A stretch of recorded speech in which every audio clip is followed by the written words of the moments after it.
And welcome to episode 96 of the TechnoBuffalo Show. I'm one of your two hosts for today, Sean, Director of Operations for TechnoBuffalo. And I'm joined by Executive Editor Todd Hazelton. Hey, everybody.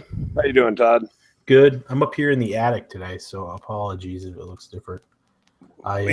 Yes, because we get angry from change. Yeah, doesn't everybody?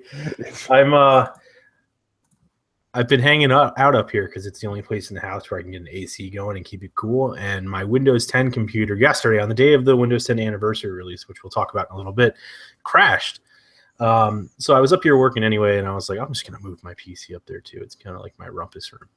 So you didn't tell me pre-show, did you get the Windows 10 machine working finally? Yeah, that's what I'm on now. But it took a whole reboot. I had to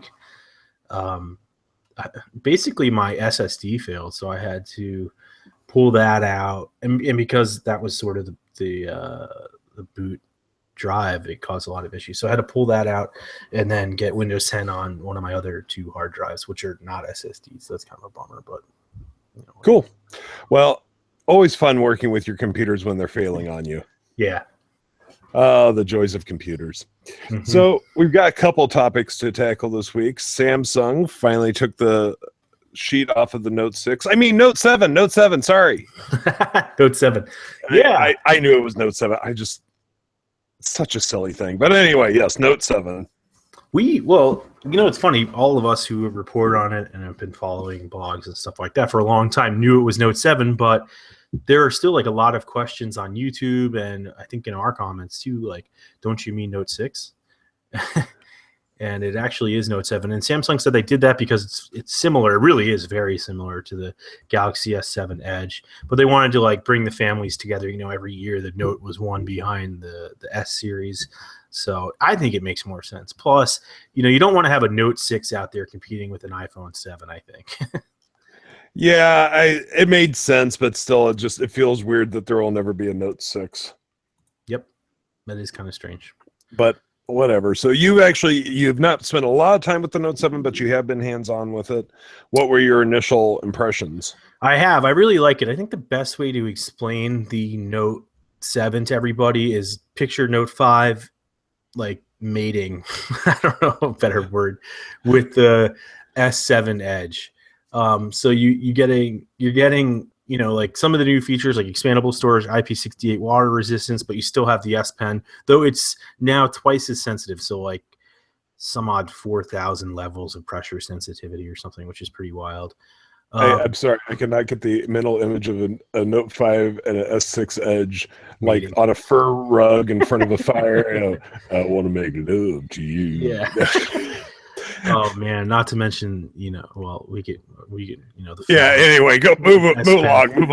All right. So anyway, so they're very similar, and in fact, the Note 7 has the Snapdragon 820 processor, 4 gigs of RAM. It does have 64 gigs of storage versus the 32 gig base on the S7. I know you could get 32, 64, or 128 on that, but the base pricing, same cameras. New S Pen features, which are really cool. So one of them lets you kind of capture part of the screen and turn it into a GIF or GIF or however you want to say it. I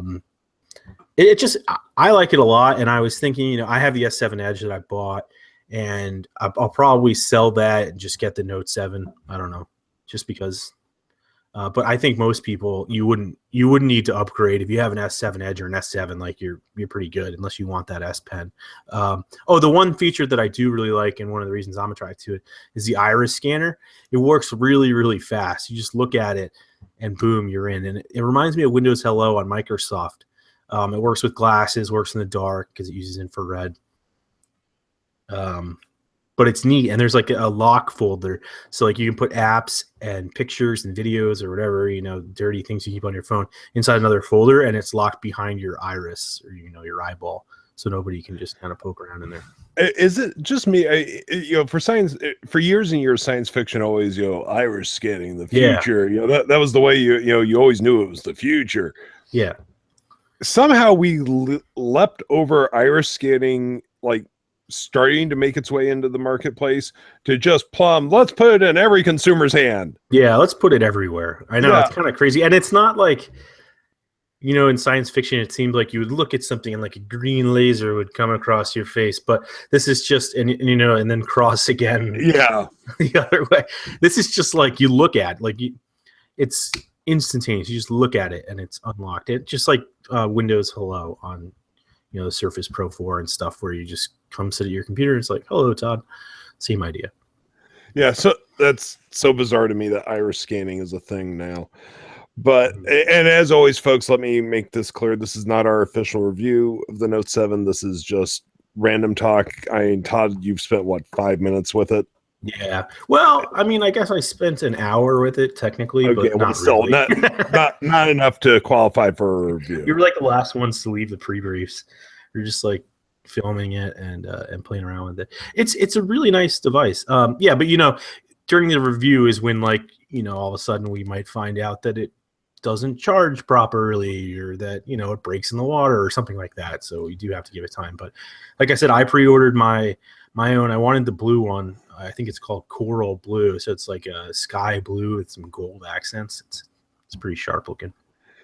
So I think we need to address at least one elephant in the room: the unbelievably thinly veiled attacks at Apple yesterday. Yeah. Which, look, if you go back and listen to any episodes of this show, you will see that Todd and I are not always defenders of Apple. We have definitely had our moments of going, what are you doing? Mm-hmm. But there's something different when you're on a stage and it just comes across as childish, I guess. It does kind of, but I understand why Samsung's doing it in some ways. I think there is a little, we'll call it a pot shot at not having a 3.5 millimeter headphone jack and stuff, but it is sort of business, and that is, their big competitor, especially here in the US, and they're standing on which stage. I understand. And I wrote an editorial today saying the Galaxy Note 7 is miles ahead of the iPhone, and I think it is. So I don't know that they did it the right way, but I think in some ways they do have to say hello, do you see what we're doing?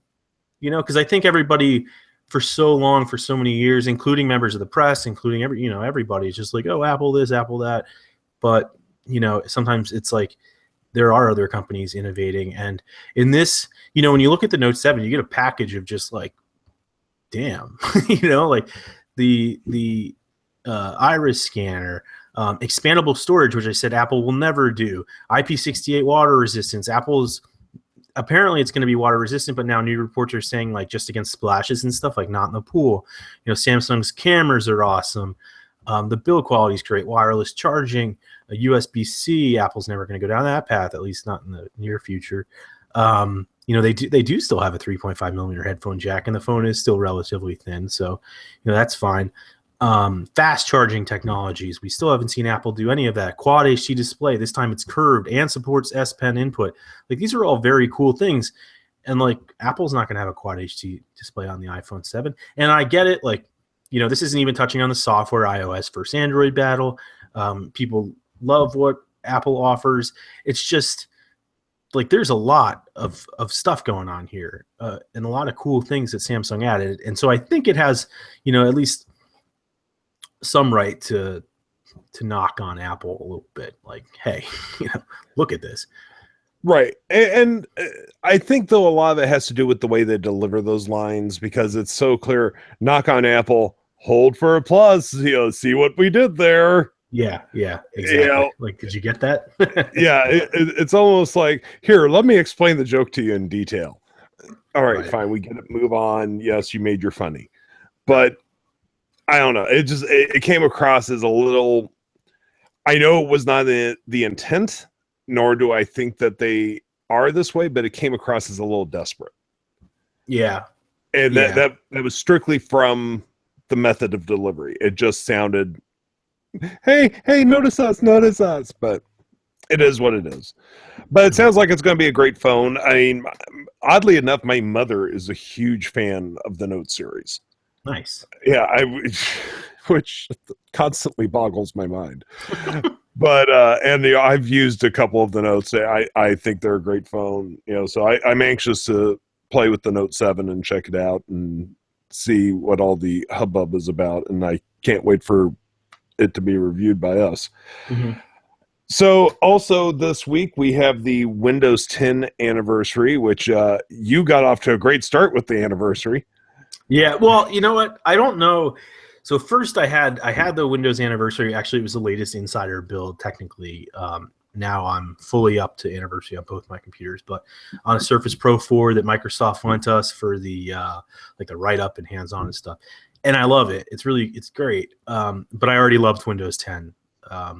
And then yesterday I went to just check my PC to update it. And I don't know if it was doing it on its own or whatever, but the second I turned it on, it wouldn't boot properly. It was going into like a Windows error loop or something. So I don't know that it was Windows 10's fault, but ultimately I got it up and running on my PC yesterday.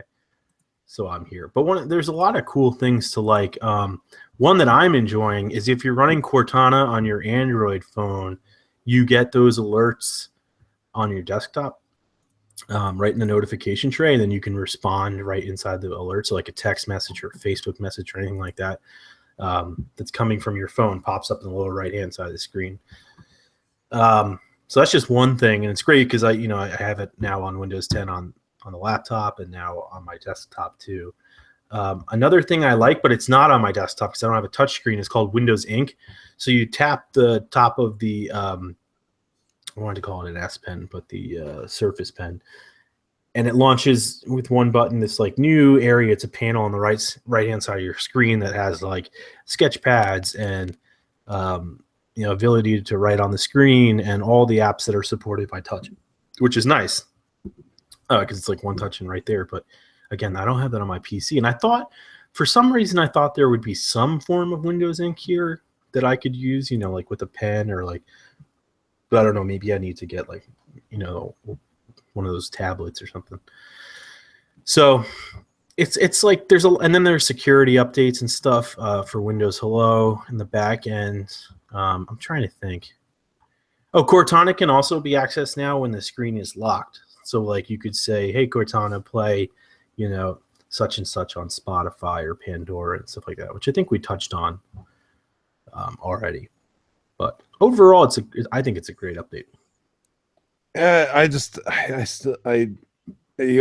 I've said a million times, I used Windows or DOS or whatever for 25 years, and I just finally one day went, that's it, I'm done, I'm out, and just walked away over to Mac. I just have no interest in going back to Windows. I don't know why. I think there's like that's the thing too. There's two sides of it. There's people that use both, like me. There's Mac users and there's Windows users, and like it's almost like iOS and Android, right? It's like almost the exact same thing. It's the ever-ending battle, which is better. And I think they all have their strengths, but for me, Windows is like, and I've said this on the earlier podcast, like it's got a place in my heart. Like, I don't know, I've always used Windows. I've always kind of tested the early versions. I'm trying to think which one. I think it was Windows 2000 maybe was the first time I started using the early versions.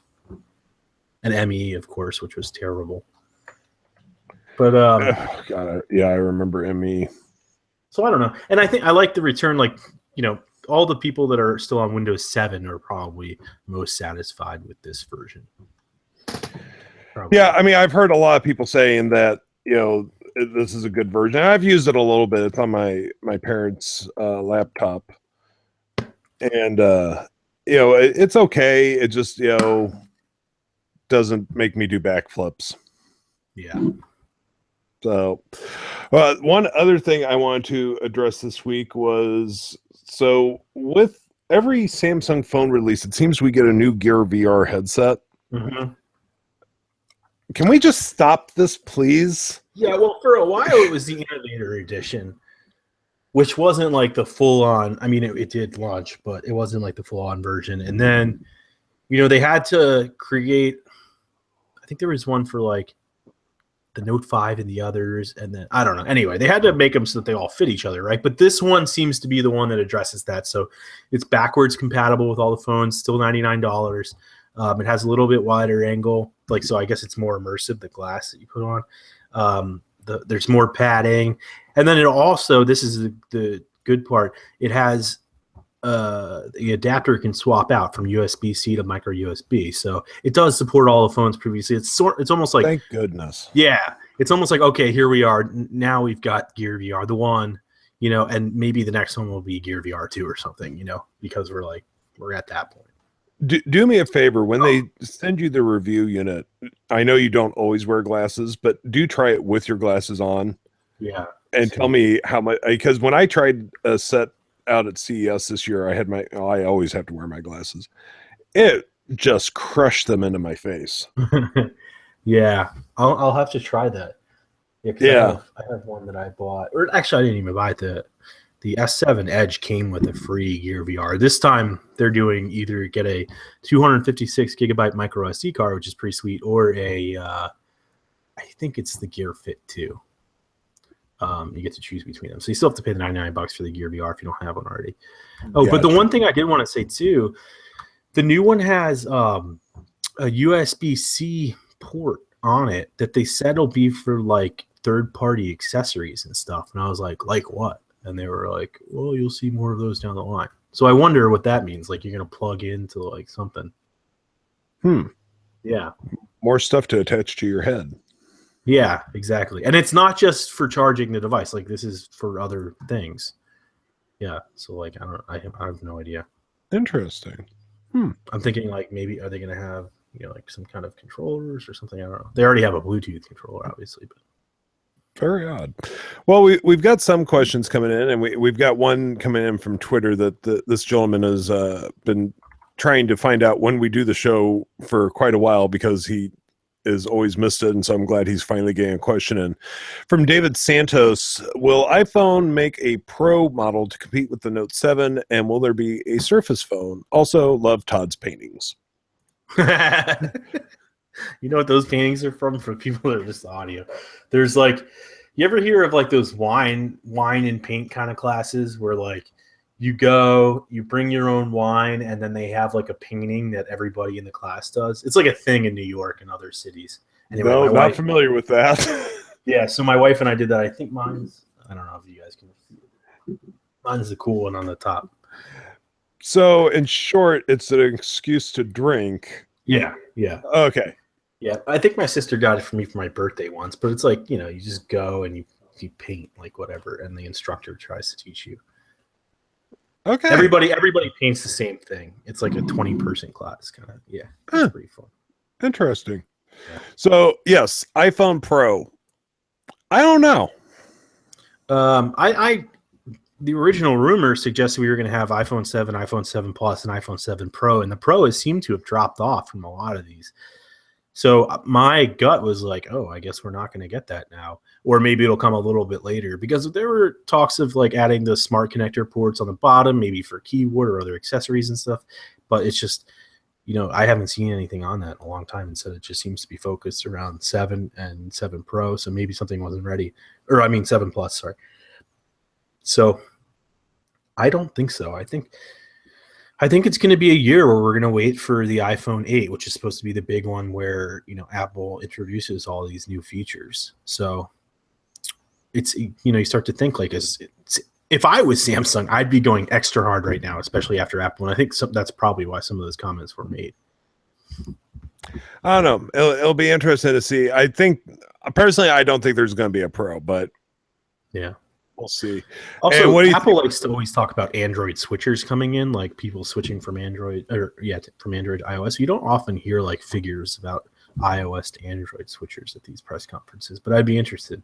Oh, I'd be super, because they make the tools. Like Samsung includes in the box like this little adapter that you plug in that plugs in your iPhone and brings as much of the stuff over as it can. So yeah, that'd be huge. And the second part of his question was about a Surface phone. I think that boat's sailed. Yeah, I mean, I'd love to see one, but I'm starting to think it's sailed too, because I forget what the Windows Phone market share is, but it's basically nothing. And it just seems like Microsoft has made it clear they're kind of moving on, to just making great apps for iOS and Android. I mean, I know they've said they're not like Windows Phone or Windows 10 for phones isn't dead. It just, I'd be curious, like, if it isn't just some kind of like enterprise device or something, not targeted everybody. Like, even in our briefings with Microsoft, the employees aren't all carrying Lumias anymore. They could carry like iPhones and Android and stuff. So, yeah, no, I think Microsoft's days in the phone making industry are gone, because why not ruin Nokia first? Yeah, that's sad. And then realize that it's not going to fly. So moving on to some other questions from Brazen Franco. This isn't so much of a question as a statement. Trying Windows 10 on a VM. Been a long time since I used Windows. Don't really see anything exciting, to be frank. That's perfectly reasonable. That's kind of like Sean's opinion. Yeah, I was just like, oh, okay, it's Windows. Yeah, and you know what? And to be honest, like when I look at Mac, I'm like, I don't know. I mean, it's one or the other, right? I have my MacBook Pro right here. It's just a matter of like switching between them. Some are good at some things. I mean, like that's my travel work computer. It's great for that stuff. Yeah, no, I switch. Yeah, I carry an Android phone and I carry an iOS phone. It depends on the situation. Yeah, I have both in my pocket too. From Mr. Sean, thoughts on the rumor a couple weeks ago about Apple buying Tinder? I think he means Tidal. Also, I believe Kanye wants this to happen, keeps tweeting about it. I mean, if Apple wants to be serious in the music game, they're going to have to do something. But is Tidal the solution? I know. I feel like they should just buy Spotify, right? Like they have the money for that. Don't buy Tidal. That's one of those things where it's like wait for Tidal to almost go out of business and then buy it or something. Like it's not going anywhere. I don't see Tidal being, I think probably Jay-Z's upset he got kind of ripped off, and I'm sure Kanye's kind of the mouth of that, just saying like, oh, buy it, make some money for everybody. But I hope if Apple does buy it, I hope it doesn't spend a lot.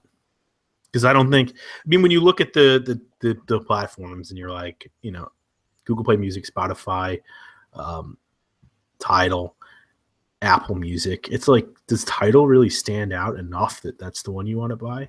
Like, buy Spotify and then Tidal will go out of business. I don't know. I mean, and this is without looking at any financials. I have no idea how much. Oh, of course, but I'm guessing it's not. I'm guessing their market share is nothing. Oh no, Tidal's market share, we do know that it's nothing. It's like 3 million users, I believe. Not going to swear to it, as we have recently been called out on sometimes spreading misinformation on this show. Oh yeah, that's right. I'm not positive about the 3 million. I believe that's the number. I don't know. I don't think Tidal is the solution, but and that rumor's kind of died down now anyway. So I think it's gone. And do we really care what Kanye West wants for the music industry? Excuse me if you hear weed whacking right outside the door. I don't hear it, so you might be good. Yep.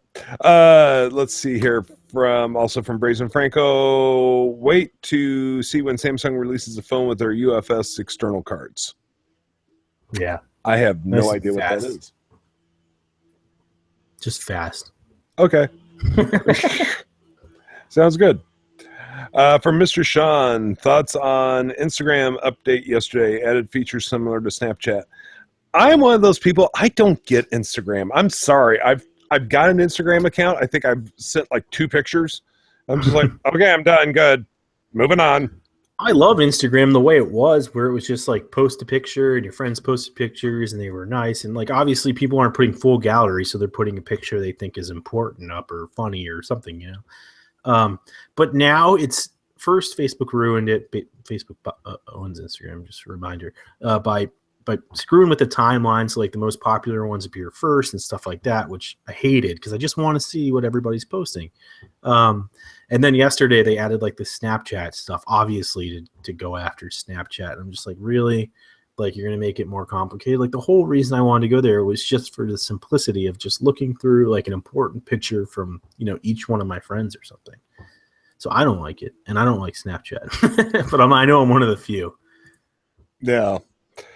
From Braze and Franco, can Windows Mobile really make a comeback when it seems like MS is laying off more and more people from that division alone? No, I think it's done. I think it's kaput. Yeah, I think for the most part, I don't think we're going to see like a huge resurgence, at least not soon. I think instead Microsoft's going to continue to put the focus on making great apps and suites and experiences across all of the platforms that can access it. So, Windows, But then, like, say you're a Windows user on an iPhone or Android, because there's millions of those versus, Windows users that had a Windows phone. And by the way, all the app experiences were better on Android and iOS over Windows Phone anyway. So it's just like, it was clear they weren't really paying attention to it anyway. So I think, I think we'll just see it continue to do that. Oh, Microsoft. So, I mean, it's smart. Like, invest in what's working. They know people are on Android and iOS, and they know people are using those apps. So why not make those better instead of trying to force everybody off to another platform? Right. So moving away from the questions for a second, there was another topic that I told Todd I wanted to add this morning. Yeah. And that's this whole Suicide Squad Rotten Tomatoes debacle going on. Mm-hmm. For those that you don't know about it, the reviews are coming out for Suicide Squad. They're miserable. It's looking like it's not going to be a good movie, which sucks too. I know. I mean, the trailers were fun, and I'm hearing that's the most fun thing about the movies. Yeah. So the reviews are coming in. The current Rotten Tomato score is hovering between like 30-35%. Somebody went on change.org and started a petition to have Rotten Tomatoes shut down because of its clear bias against DC films. Yeah. I don't have enough fingers to count all the ways this is so incorrect. First off, Rotten Tomatoes is an aggregator. They do not write any of those reviews. So then people come along and go, well, it's clear these reviewers are being paid off by Marvel. Right. Just like we're paid off too, right? Yeah, I know. All the gold bullion hidden behind the curtain. If I was paid off, I wouldn't be sitting in an attic right now. Yeah, exactly. Yeah, or I would have something fancier than a curtain hanging in front of my shelves. Yeah. Yeah, it's this sort of stuff amazes me. But what I really love was that they felt that who did they think had the power to shut down Rotten Tomatoes? Yeah. And then, folks, Feds, man. Warner Brothers is part owner of Rotten Tomatoes, the same company that released Suicide Squad. That's great. I didn't even know that. Yeah, they own like 30% of Rotten Tomatoes. So shut it down. Somehow, I think if they were going to bias the reviews of a Warner Brothers film, it wouldn't be to the negative. Yeah. I don't understand. And ultimately, I think change.org has got to have some sort of filter put into it someday. I mean, so some stupid petitions don't go up. Well, yeah, and what kills me is that so many of these stupid petitions then get news coverage because they're so stupid. Right. It's like the self-creating monster. I don't know. I just like people stop it. Just stop. Fine. Suicide Squad isn't good. We all hoped it would be. It's not. We move on with our lives. Yeah. Don't go see it. It's a easy solution. Like, what is it? Is it just not good, or just like is it like a Saturday movie where you're like, it's a mess. Well, the Hollywood Reporter ran a story this morning. Mm-hmm. The cut David Ayer, the director, came up with, Warner Brothers felt was too dark. Warner Brothers recut the film. I remember that. With a lighter tone. It turns out that story is looking to be true now. They test screened both versions, and then they tried to merge the two versions. And you end up with a convoluted mess. You had too many chefs in the kitchen. Wow. And the movie was originally $175 million budget, and Insider is now saying that due to the reshoots, marketing, and everything else, this film's got to clear $750 to $800 million global to even break even. That's insane. Yeah. What's a movie like Deadpool? What does that have on Rotten Tomatoes? That was a good movie. I liked that movie. I don't know if I guess my point is I'm not a diehard Marvel, DC, anything, right. and I like these movies, so I'm wondering, am I gonna like Suicide Squad, or is it just bad? Let's see, Rotten Tomatoes, Deadpool. Let's just actually look it up here. Or like Captain America: Winter Soldier. I liked that. Did everybody like that? Oh, Winter Soldier was fabulous. To me, that's possibly the best Marvel movie. Deadpool was 84% from the critics and 91% from the audience. Oh wow. Okay, so those are good movies too. Yeah, Suicide Squad is sitting at 33%. All right. Yeah. I was kind of hoping that, like, oh well, maybe those were considered shitty movies, or pardon me, crappy movies. I don't know what we can do. We'll have to edit that out. Movies. One curse word out of 90 some episodes. I'm not too concerned. But what if they were bad movies, too? And I was like, oh, well, I enjoyed them, so I'll enjoy Suicide Squad either way. Because there are some times where I'm like going through and I'm like, oh, it's got a terrible Rotten Tomatoes score. It must be good. Well, and then there's times where, some movie has great reviews and I watch it. I'm like, what happened? What were these critics doing? It's kind of like I finally watched The Hateful Eight, which most critics loved. I sat there going, yeah, anytime you want to get interesting. Wow. Yeah. See, I haven't watched that yet, which is crazy because I do like Tarantino. Well, let me put it to you this way. If you're really into scenes of them boarding up a door repeatedly, then The Hateful Eight is the movie for you. Oh, I love movies where people are boarding up doors. Yes, I believe it happens at least 3 times. And then we have an extended scene of people putting out spikes with a rope so they can get to the outhouse in the snowstorm. That scene goes on for at least 60 seconds. Wow. And it's not just like kind of one of those artistic things that Tarantino does where it's the snow, the rope in the snow is clearly a visual, artistic thing. The boarding up the door just was ridiculous. Stupid. Every single time somebody used that door, they had to board it up and yes, we find out later in the movie why the door was broken. Fine. We didn't need that many scenes of the door being boarded up. Anyway. I'll have to watch that. That movie made me angry. From Mr. Sean. Do you think we will see a new Surface tablet or Surface notebook? Should Microsoft make a Surface desktop like an iMac? As much as I'm not a huge Windows user, I like Surface tablets. I think they're well-made tablets. Yeah, I think we'll see them too. I think we'll see a new. I think eventually, I think it depends on how much Microsoft wants to get into their own hardware business. Apple has made it their bread and butter to make their own hardware. That's why they give away OS 10 at this point. But does Microsoft want to go that way? Because that would be a massive change for them from being so much software based. But it is. I mean, we're already on the Surface Pro 4, so we'd be on 5 now. They've been doing it for a while, and I think last quarter their Surface business did well. So I'm already convinced that they're going to be. Well, I mean the desktop though. I think it's that there's another tablet coming. Yeah, I don't know about desktop. It would be cool, especially if they could bring in the Surface Pen somehow. But then I'm like here writing on my screen, and like, does that make sense? And they already have the Surface Hub, which is like that super crazy expensive TV that is touchscreen based. And so I know that's not like the computer, but yeah, now that I think about it, I'm like, that'd be kind of sweet. From Brazen Franco, what do you think of the Acumen holophone that can dual boot between desktop Windows 10 and Android? That was crazy.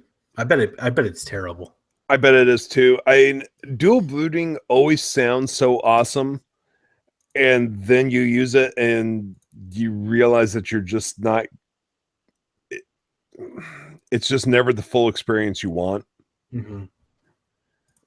I think it's a great idea if somebody can actually make it work. Awesome, but an experienced dual booting has never gone swimmingly well. Yeah, it seems there's always some kind of sacrifice being made, unless you're on a computer and you're dual booting like Linux and Windows or something. But I mean, like on a phone or a tablet, it just always feels like something's not right there. And so I don't know. It looks cool, and obviously they've got the press images and stuff that make it look even cooler. But first off, the processor that's running Windows 10 inside that phone, like that, I can't be good.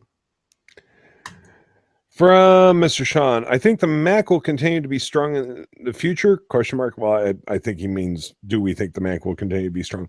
Look at college students and millennials; they all carry Macs. So here's the thing: Apple has always had a strong presence on college campuses. The problem is that once you get out of school, because and they give you great pricing, sometimes the schools provide them, fantastic. In theory, that means those people should be wanting to continue to use Macs when they get out of school.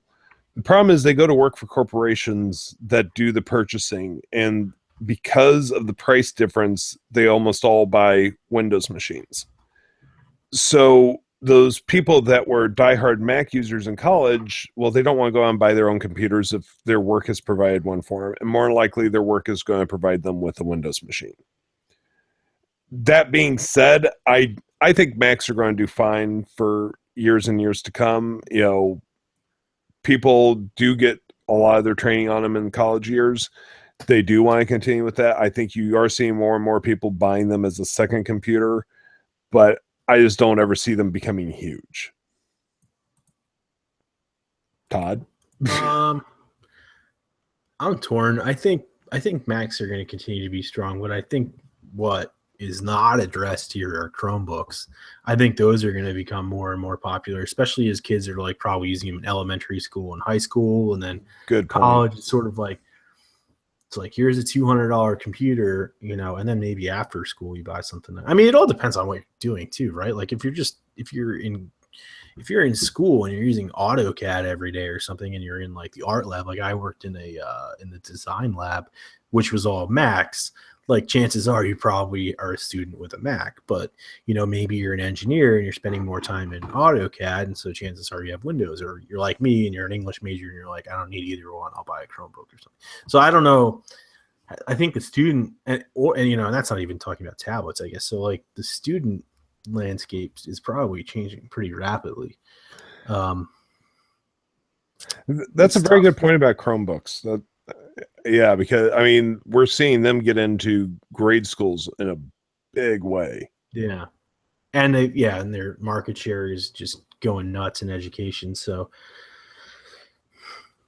I don't know. Yeah, it's tough. I mean, Apple's Mac sales have been all right. So especially at times when like the PC market was supposed to be down, and Apple's still selling Macs. So, and in general, I mean, I know Mac and PCs. But when they're counting PC sales, Mac falls in that. Yeah. Oh, that actually is very interesting. I would love to see what the adoption rate of Chromebooks are outside of education at this point. So would I. I'm sure it's out there. We'd have to look.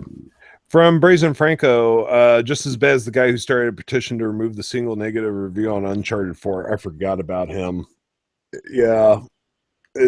Did you ever hear that story, Todd? No. There was one single negative review of Uncharted 4, so it skewed the Metacritic average. And so a guy started a petition to have that review removed. Oh, boy. Yeah, so that Uncharted 4 could have a perfect score on Metacritic. Yeah, there are some days. I love the internet. For Mr. Sean, do you think we will see both the iPhone 7 and new Apple Watch at the same event? What features do you want to see for the next Apple Watch price drop? Same event, definitely. I think there's very little question about that. What features do you want to see from the Apple Watch? I don't know. I've never worn an Apple Watch. Price drop? This is Apple. Yeah, I don't think the price is dropping. I mean, they'll probably drop if they keep the first gen around. They'll probably drop the price on that, and then there's your price drop. I would like to see longer battery life. Like that's my big thing, my big complaint. For sure. So it has to have that faster. Like it already feels slow.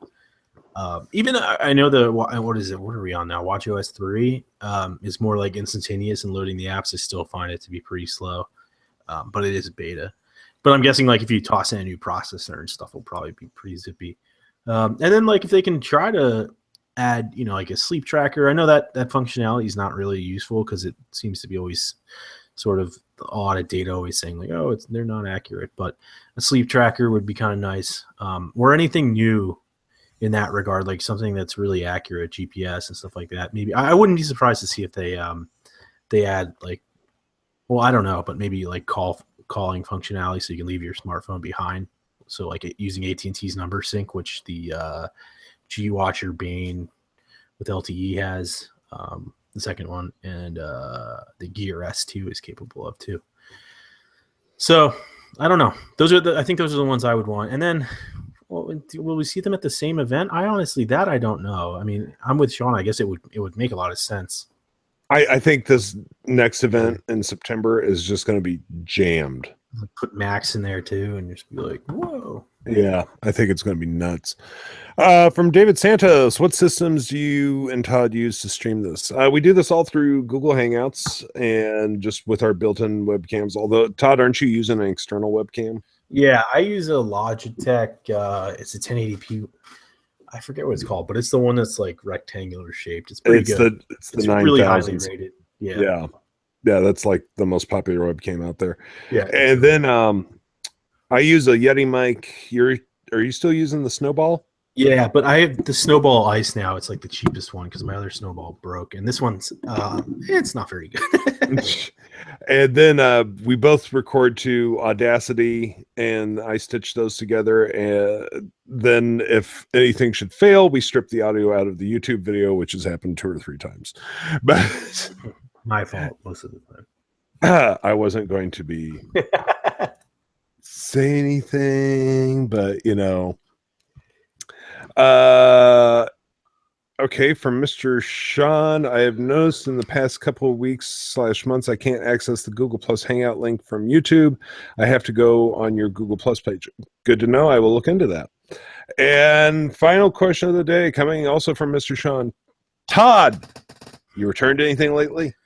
I haven't, but I have. I did price out to pay for this Galaxy Note 7, and because I don't need all this stuff, I priced out a return to Amazon that included the OnePlus 3, which I don't know if I want to get rid of yet, but the iPad Mini 2, which is like the 4th time that thing will go back.